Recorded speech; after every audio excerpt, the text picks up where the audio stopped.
สบายดีทุกท่านสบายดีทุกคนเนาะคลิปนี้อีกครั้งมื้อเช้านี่เราไปถ่ายสนามบินแล้วกลับมาผ่านทางเกียงอัปเดตบททานเกิดเครื่องแล้ววันนี้มารถไฟต่อรถไทยอีก วันนี้สิอัปเดตถนนนะวันนี้นะถนนแกส่วนผู้วิหารเนาะอัปเดตบนแนวทางรถเมล์ด่วน BRT นะเพิ่นเอาเคอร์บอกเราจะเป็นจังไดนะสิอัปเดตให้ทุกท่านได้เบิ่งได้ชมเนาะเราจะเริ่มจากทางหน้าเอาได้ไปเขตทางหน้านี่แหละเขตไฟแดง450 ปีแล้วก็เลี้ยวซ้ายเข้าไปทางในเมืองตอนนี้เรายังสัญจรอยู่ที่ถนน450 ปีตอนนี้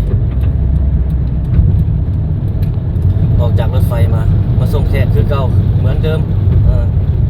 มื้อนี้รถคือสิบ่หลายดอกไปทางนี้นะ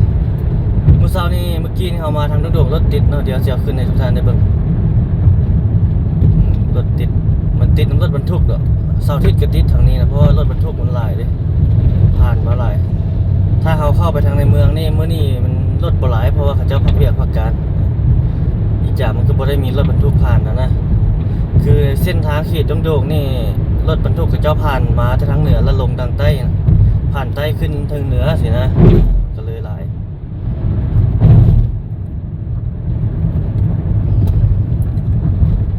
เขตตลาดลาวนี่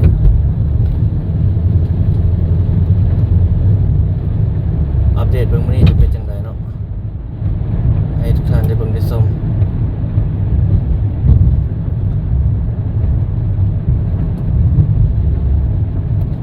เพิ่นเอาเคอร์บรถสัญจรสิง่ายบ่สิยากบ่สิสะดวกแบบใดไปมาแบบใดลองเบิ่งทุกคนเนาะก็น่าจะโอเคกว่าเก่าได้เฮาว่ามันก็บ่ได้ซับซ้อนเกินไปเนาะแล้วก็บ่เสี่ยงอุบัติเหตุเกินไปรถจักรไปตำเอาเคอร์มันก็หลายคันอยู่เนาะแล้วก็เป็นอุปสรรคแบบหลีฉุกเฉินก็หลีบ่ได้นะเวลาฉุกเฉินมามันหลีเดียวบ่ได้เพราะว่ามันอยู่คนละห้องอยู่คนละทางเด้ถ้าขีดเส้นเหลืองเอานี่จำกัดในเป็นก็บ่ได้ว่าสินั้นเกินไปนะมันก็พอเหมาะพอสมเนาะอนุญาตอนุโลมผ่านไปมาได้เนาะในประเทศแก้ไขแบบนี้ก็ดีเนาะบ่ได้ให้ BRT สงวนเป็นของตนเองหมดเลยนะให้มันเป็นแบบสัญจรได้รถทั่วไปสัญจรร่วมได้ไปเป็นบางเวลาบ่ได้มอบให้เป็นมูลนิธิของ BRT คนเดียวหั่นเนาะแต่ก่อนเพิ่นให้เคลือบใส่มันเฮ็ดเป็นของBRT เป็นผู้นั้นเลยคนอื่นเข้าไปจะบ่ได้จะถูกปรับใหม่บ่มันอย่างประมาณนี้ไปแต่วันนี้เพิ่นแก้ไขมาตามข้อบกพร่องของมันเนาะห่างเสียงของประชาชนแก้ไขการสัญจรนั่นแหละมันแออัดมันอันนั้นแต่ก่อนมันจะบ่ได้หลายรถแต่ก่อนมันรถจะบ่ได้ติดรถมันสามารถสัญจรได้ปกติแต่ก่อนตอนที่ยังบ่มี BRT เนาะยังบ่มีแนวทาง BRT นะบัดมีแนวทาง BRT มาแล้วเฮ็ดให้รถติดวันนี้มันก็เป็นปัญหาแบบนั้นเป้าหมายของ BRT ก็คือระบายรถติดสร้างความสะดวกสบายทันสมัยขึ้นในตัวเมืองของเฮาอีกนะแต่ว่ามันก็มีข้อบกพร่องไม่อย่างไปประมาณนี้ฮะเนาะมันก็แก้ไขไปตามนั้นแหละมันก็เป็นสิ่งที่ดีที่เป็นสีสันของบ้านเฮาเนาะก็แก้ไขตามความมันบ่เหมาะสมไปบางอย่างปรับปรุงแก้ไขให้มันเท็จเหมาะกับความเป็นจริงเนาะรถบรรทุกผ่านมาทางนั้นหลายทุกคนเข้าไปดูอัปเดตเบื้องล่าสุดจะเป็นจังไดเนาะเพิ่นเอาออกหมดแล้วอันเคิร์ฟนี่เอาออกหมดแล้วขีดเส้นเหลืองๆเนี่ยเอาบัดนี้ขีดเส้นแบบนี้เอาขีดเส้นแบบนี้เอาเฮาสัญจรก็คือว่าง่ายกว่าเก่าเนาะง่ายตาสบายตานะแต่ก่อนมันเป็นคู่แดงๆอยู่ลายมันลายตามีเคิร์ฟอันนี้นะเป็นเหลี่ยมอยู่ย่านอีกเสียวอีกเลยรู้สึกว่าย่านๆคันขี่รถจักรรถหยังก็คือกันคันล้มใส่อันนั้นขี่แดงๆก็เจ็บอีกเนี่ยเจ็บหนักอีกเลยนี่เบิ่งนี่บ่นั้นปานใดนี่มันโล่งๆตามันก็เฮาขี่ไปก็ธรรมดาแบบนี้หั่นนี่เดี๋ยวแบบนี้กรีดได้นิดนึงกินทางไปนิดนึงก็ได้แก้ไขไปแบบนี้นี่ก็ง่ายแต่ก่อนมีเคิร์ฟยังเลี้ยวไปนิดนึงก็คูดเส้นเคิร์ฟนั่นแหละบางจุดนั่นนะนี่แก้ไขมาแบบนี้ก็ถือว่า เ พิ่มความสะดวกขึ้นมาอีกในระดับหนึ่งสถานีก็ยังบ่แล้วบัดนี้นี่เพิ่นเฮ็ดนี่ยังปรับปรุงอยู่นี่ยังโดนเนาะเลื่อนมาตลอด 2-3 เทื่อเลื่อนข้อบกพร่องมันก็มีหลายอย่างเนาะ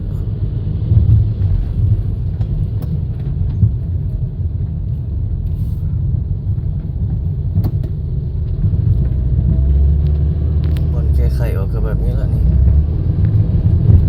ง่ายกว่าเก่าเขาสัญจรนี่เขาเบิ่งมันคือว่าลื่นๆตานะแต่ก่อนเป็นแดงๆอยู่หั่นล่ะคือว่าคิดแบบ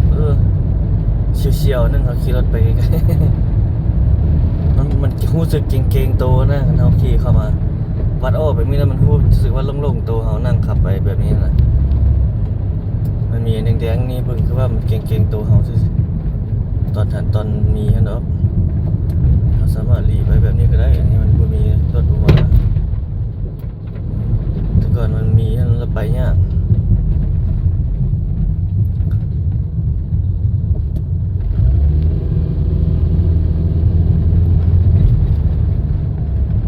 แต่บนสถานีมันบ่โอ้บนมันมีสถานีตัวนี้บ่เป็นหยังกันคนเนาะกันคนยากเราหลีไปแบบนี้ได้บ่นี่แต่ก่อนมันหลีบ่ได้เลยมีแต่ทอดจูคนไปก็บ่เฮาก็บ่หมายความว่าสิไปแล่นอยู่เส้นทางเพิ่นพุ่นนะเฮาไปนี่มันแบบเฮาแซงเฮาหยังแบบมันเล็กๆน้อยๆเฮาสามารถไปเอาในทางเนื้อที่เพิ่นนิดนึงนะได้อยู่นี่ก็น่าจะโอเคก่อนเก่าหลายเติบเนาะแต่ก่อนนี้ผู้ใดเข้าข้อนี่แล้วมันเข้าอยู่บ่ได้เลยออกไปก็ออกบ่ได้เลย มันมีลัดอยู่ดิทั้งหน้าก็ตันทั้งหลังก็ตันทั้งข้างก็ตันไปทางใดได้ปั่นเข้าข้อแล้วอันนี้บ่เป็นหยังแล้วบัดนี้สามารถไปแบบนี้ได้เพิ่นเอาออกหมดแล้วนี่ถนนไกรสอนเนี่ยออกหมดแล้วทางหลังเข้ามาตั้งแต่เส้นทางอันนี้มีบอนสถานีเพิ่นน่าจะบ่เด้อนี่เฮาเห็นแจ้งการตอนอิดนะเพิ่นเฮาก็เข้าใจว่าเพิ่นเอาออกหมดเด้แล้วเพิ่นเอาออกแต่อยู่หน้ามอโซหั่นตัวนี้เพิ่นบอกวันนี้ตัวนี้เป็นแจ้งการตัวที่2ที่3แล้วตัวนี้เพิ่นยังเอาออก ปรับปรุงไปตามความเหมาะสมเนาะทุกคนเนาะสภาพความเป็นจริง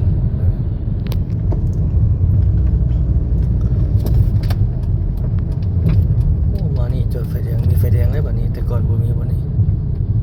มีอยู่ข้างหน้าเพิ่น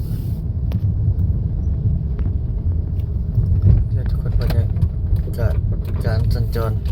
หลังจากเอาเคร์บออกก็สัญจรไปได้โอเคก่อนเก่าหลาย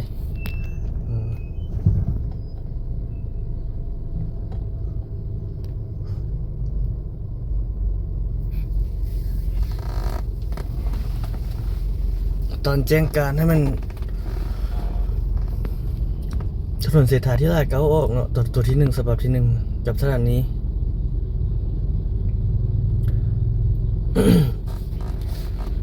ยังมีถนนหลายสุดหลายสายบนถนนคูเวียงเขาเห็นเขาเจ้าลงเพจลงข่าวลงอย่างเพิ่นเฮ็ดทางรถทีเพิ่นเอาหลักแดงๆไปใส่เนาะบ่เดียวยังบ่ได้ไปเบิ่งเด้มื้อหน้าสิไปอัปเดตเพิ่นน่าจะกันเป็นทางรถถีบหรือหยังประมาณนี้หรือว่ารถจักร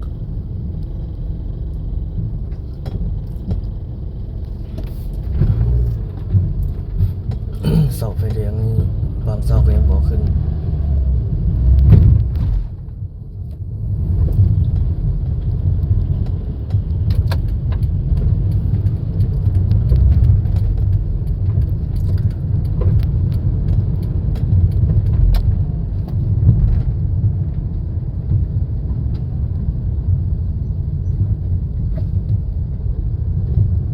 เขาออกมาแล้วแต่ก่อนมีรู้สึกว่ามันนั้นโล่งขึ้นกว่าเก่าเนาะเขาขับมันก็บ่เก่งตัวคือเขาขับรถเขาผ่านไปเส้นทางสายนี้แต่ก่อนก็รู้สึกว่าเก่งๆแล้วมันมีคูแดงๆอยู่ไปสบายแล้ว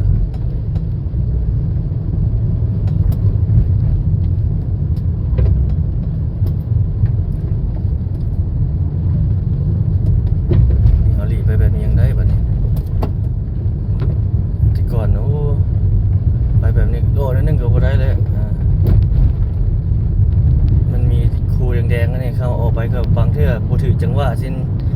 ตีนรถหัวตีนเล่นหยังรถหยังบ่แล้วนี่แอบสูงๆบ่ได้มาขึ้นโดนละ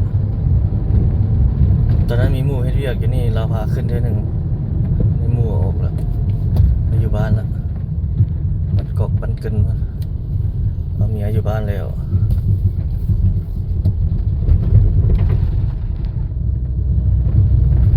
มีบทเป็นสถานีเพิ่นบ่อันนี้บ่เป็นหยังเนาะเล็กๆน้อยๆแบบนี้แต่ก่อนมันแดงยาวสุดไปเลยโอ้สร้างความลำบากได้หลายเติบมันบ่โอเคหั่นน่ะวันนี้เฮ็ดแบบนี้โอเคกว่าเก่าหลายขีดเส้นเอาแบบนี้แต่ว่าค่าบำรุงรักษาคือว่าแน่เนาะแต่ว่ามันก็จำเป็นเลยจังใดได้เนาะจะขีดเส้นนี่มันลึกไวขีดเส้นอันนี้จะเป็นเครื่องมันนานอยู่แม่นอยู่แต่มันเสี่ยงอุบัติเหตุก็เกิดหลาย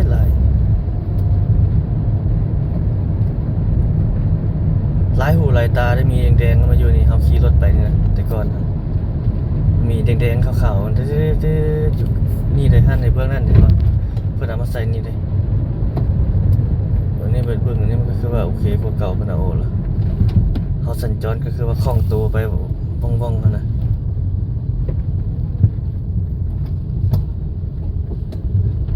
ถอนออกหมดแล้วเนาะคือแจ้งตามแจ้งการของท่านนายกสายทาง BRT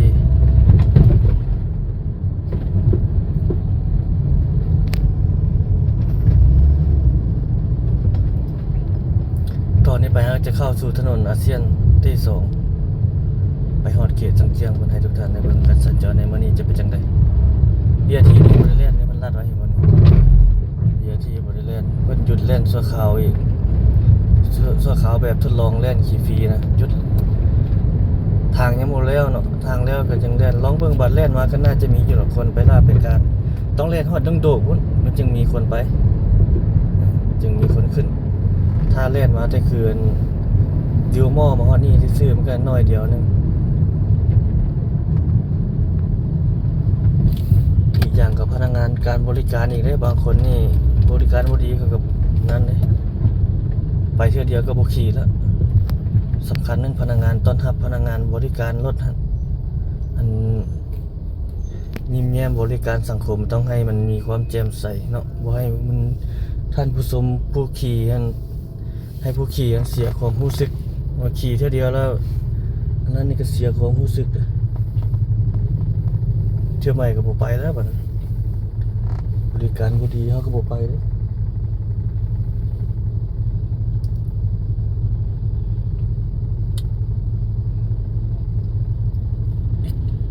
เอ็กซิเนนนี่อพาร์ตเมนต์ว่ะนี่เอ็กซินเล็กสิเป็นอพาร์ตเมนต์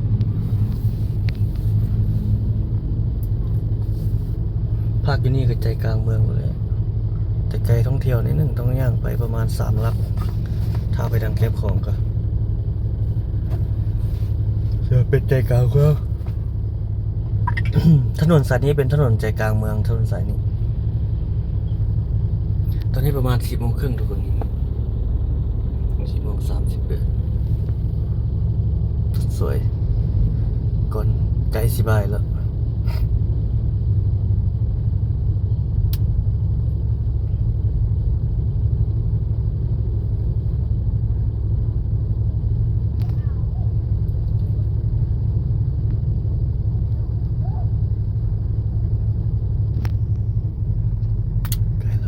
ใกล้แล้ว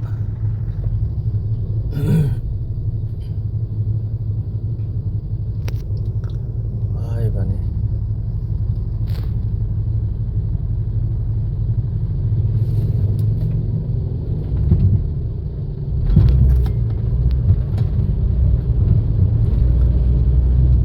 ถ้าเราเลี้ยวบนเมื่อกี้เลี้ยวนะขวาเข้าไปถนนคนพะเนาคนต้อง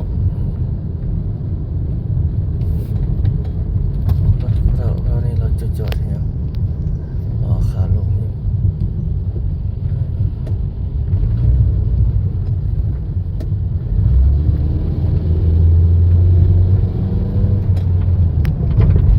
ค่อยพ้นเค้งอันนี้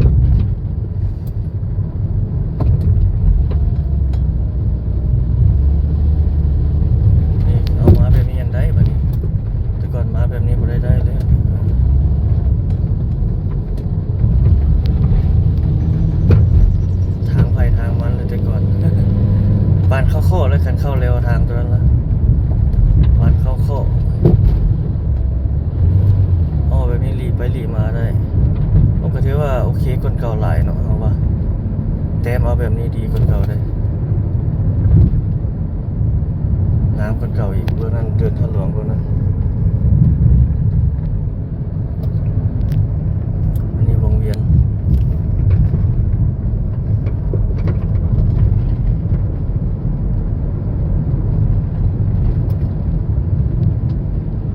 เนี่ยอ้อเหมือนแล้วเคิร์ฟเข้มรู้สึกว่ามันโอเคกว่าเก่าหลายเอาวะ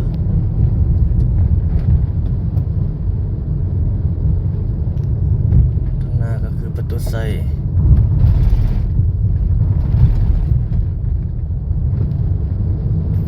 อาคารตัวที่บนเขียนยกนี่บริษัทประกันภัยที่คือแล้วหลายแล้วโครงสร้างเรียบร้อย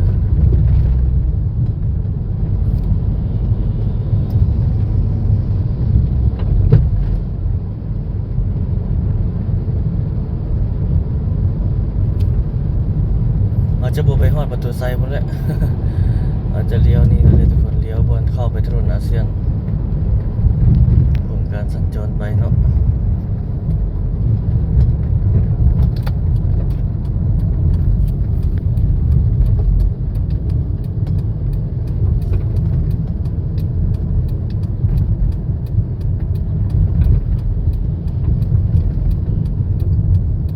ซื้อบนประตูไซไปซื้อบนไว้มื้อหน้าก่อนจึงไปอีกมื้อแรงซะมื้อแรงมื้อเดือจิมาถ่ายเพิ่นไต่ไฟไต่หยังเด้มื้อแรงนะโซเริ่มหยังแล้วยิงเซ็นเซอร์ใส่ตึกประตูไซนะให้มันเป็นแสงเป็นสีนะเป็นการเข้าดาวเนาะคริสต์มาสบ่คริสต์มาส ขอโทษหลายๆคริสต์มาสกายแล้วเข้าดาวต้นรับปีใหม่สากล2026เจียมใส่ตัวนั้นวันนี้เราสัญจรอยู่ถนนอาเซียนเตโซ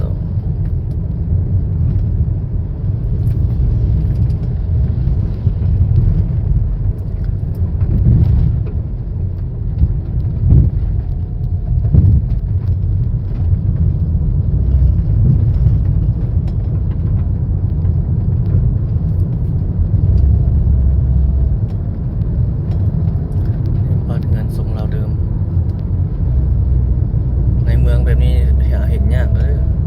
นี่เขตบ้านสีดำดอนเขตนี้เมืองจันทบุรี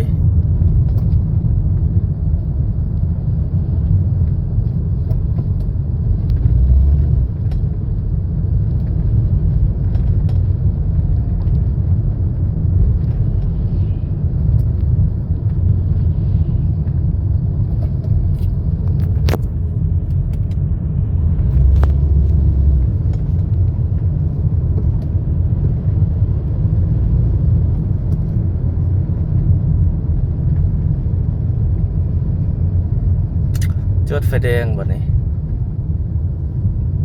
ว้ารถอยู่นี่หลายทุกคนมึงจะเอามาขายนี่บ่ได้เปิดไฟเขียวที่บ่ได้เปิดไฟเขียวไฟแดง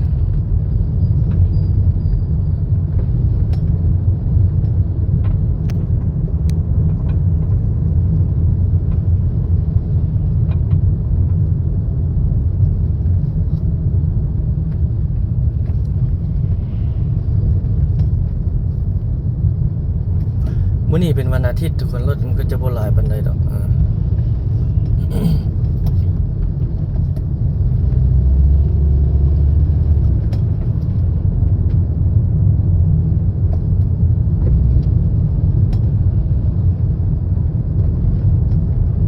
ึกข้างหน้าเขียวๆอันเลี้ยวแล้วเนาะนี่เป็นตึกเขียวๆแบบนี้เจ้าของตึกนี่น่าจะเป็นทางยุโรปอินเดียบ่หรือว่าจังได๋ว่าลาวเฮา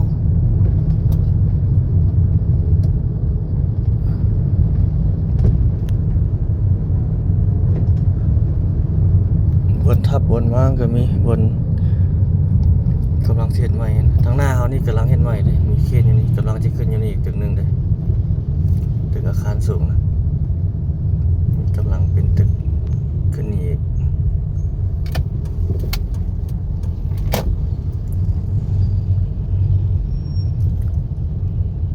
เขตตลาดท่องกันคำทางหน้าเขาเนี่ย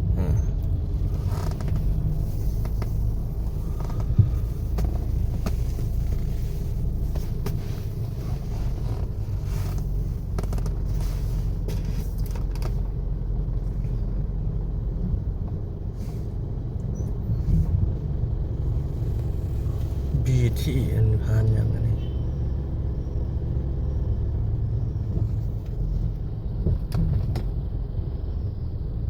คือบ่ไปไฟแดงไฟเขียว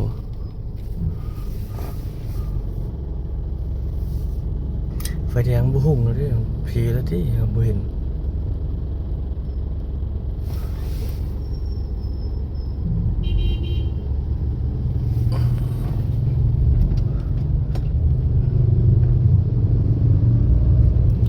ไฟแดงบ่เห็นมันยังเอาออกหมดเลยเหลือแต่เสาแบบนี้บ่ฮู้เลยงงรถคันนี้จอดอยู่นี่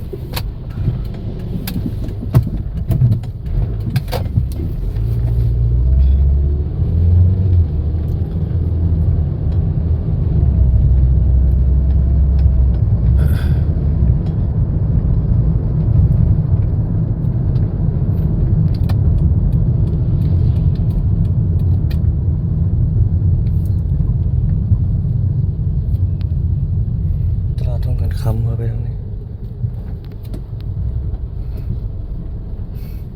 รถอันนี้หลายรถอันนี้รถไฟฟ้า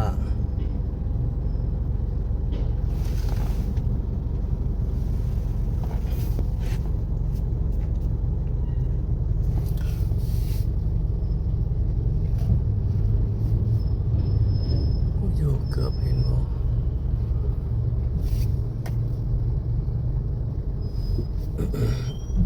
รถจักรแวะออกไปรถใหญ่เล่นมา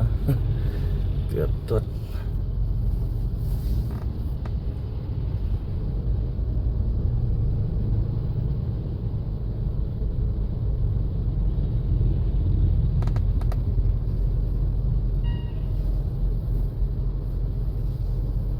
สีแยกไฟแดงตลาดท่องกันคำอันนี้ดีกว่า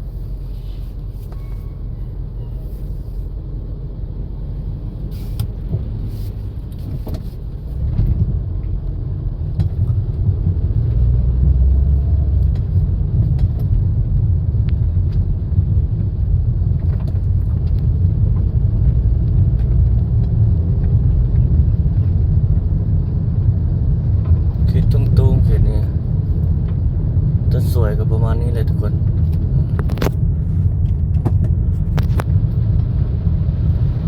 เข้าไปทางนี้ก็ไปซอดเซนเขตตลาดเลี้ยงน้องดวงไปข้างหน้าเขานี่ก็ซอดคือกันแต่เขตตลาดเลี้ยงน้องดวง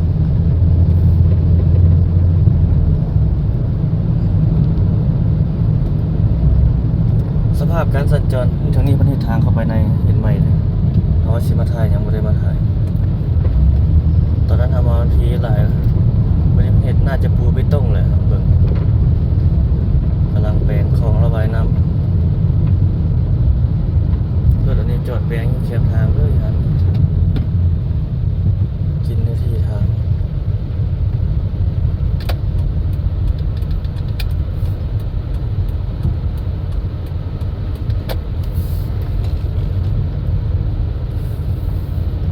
เขตตลาดเลี้ยงหนองดวงอะไรจอดไฟแดงโอ้นี่กำลังเฮ็ดห้านใหม่นี่ก็จะกำลังปรับปรุงกำลังที่มีคนมาเปิดห้านอยู่นี่เองประตูมวนนี่ใหม่นี่ทางเดินเป็นโฆษณาทางลงเป็นห้านคักอยู่เนาะ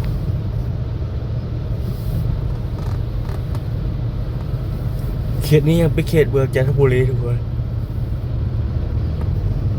เวทจากสี่แยกไฟแดงทางหน้าไปแล้วเป็นเขตเมืองศรีโคตะบองละเขตบ้านหนองดวงเหนือไปทาง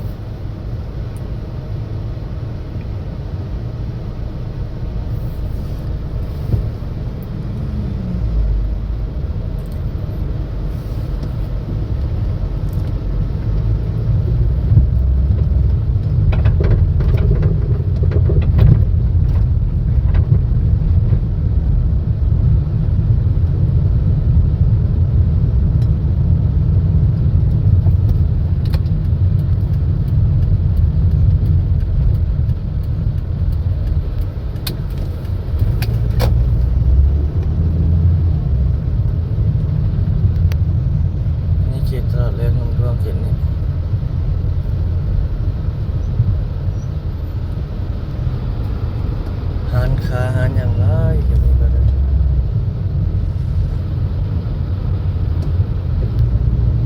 เงี้ยที่ก็เลี้ยวไหลแล้วทีมันมีสูงโครงการใหญ่ๆส่วนหลายจะเป็นกาตัวนี้หลายนะกาตัวนี้อยู่บ้านเราอยู่นั่น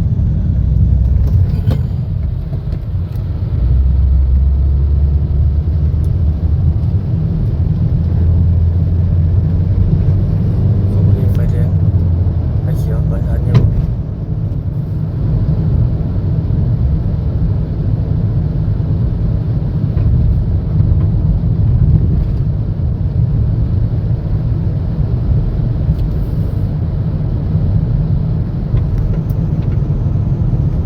นี่ฮอดเขตสวนสีโคตรบงส่วนสาธารณะนี่ก็กำลังเฮ็ดอยู่นี่ถ้ามันเห็นเลี้ยวมาเนี่ยโอ้คักเลยสิมาล่อถ่ายทุกท่านได้เบิ่งงามสมใหม่อยู่ทางในกำลังเฮ็ดอยู่ทางในนะ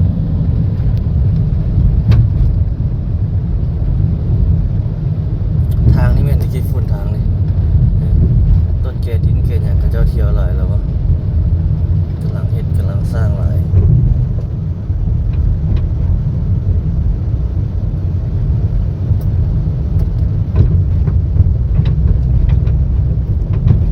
นี่บนสร้างรถไฟฟ้านี่กำลังสิเปิดเด้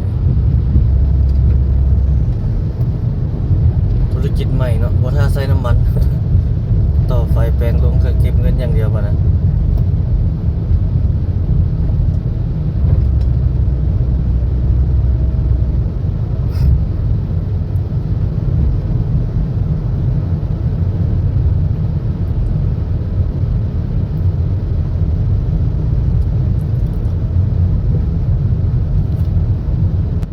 คลิปนี้ประมาณนี้ซะทุกคนเนาะยาวยืดสมควร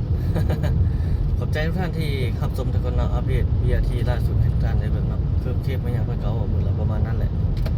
อัปเดตให้ทุกท่านได้เบิ่งได้ชมเนาะเอาพบกันใหม่ทุกคนสบายดี